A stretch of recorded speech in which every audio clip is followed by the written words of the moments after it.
commencer par donner un angle plus philosophique au débat. C'est une petite tradition que je suis en train d'instaurer dans mon émission. Monsieur Babot ne m'en voudra pas, j'imagine, après son vibrant plaidoyer dans les Échos sur la politesse, de laisser d'abord la parole à Madame Jiménez.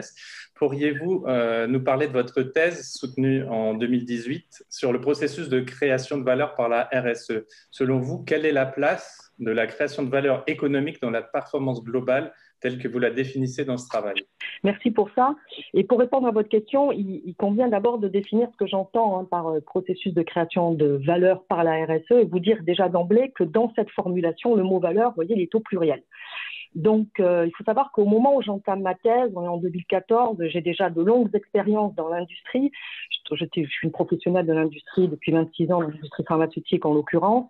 Et le débat qui anime en fait le sujet de la RSE, c'est que, notamment d'ailleurs chez les dirigeants et dans la presse managériale, c'est que la RSE doit non seulement être intégrée à la stratégie, bien sûr, mais surtout au cœur du business model. Pour répondre à votre question, c'est quoi la partie de la valeur économique dans ces travaux-là?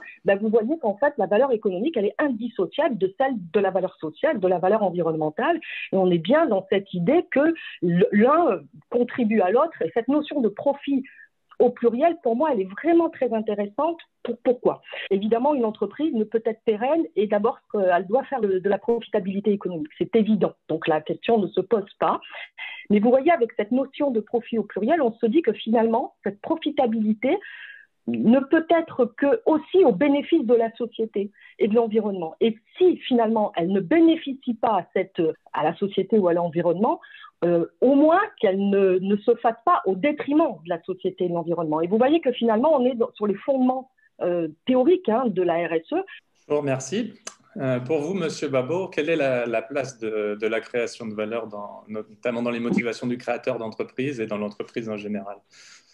Alors, tout ce qui vient d'être dit est tout à fait passionnant et juste. Alors, pour ajouter ma pierre, moi, je comprends vraiment la préoccupation RSE, qui en effet est très très large, comme étant en fait la compréhension bien comprise de l'intérêt de l'entreprise à long terme. Voilà. Une entreprise, c'est une sorte de boîte magique. Vous mettez un certain nombre d'inputs, des matières premières, vous y mettez des capitaux, vous y mettez des compétences, des gens, du temps, vous mettez des ressources et théoriquement, si elle est bien faite, il en ressort plus que ce que vous y avez mis. Voilà. Donc, il y a cet effet synergique qui est assez épatant. Alors, malheureusement, dans certains cas, il en ressort moins.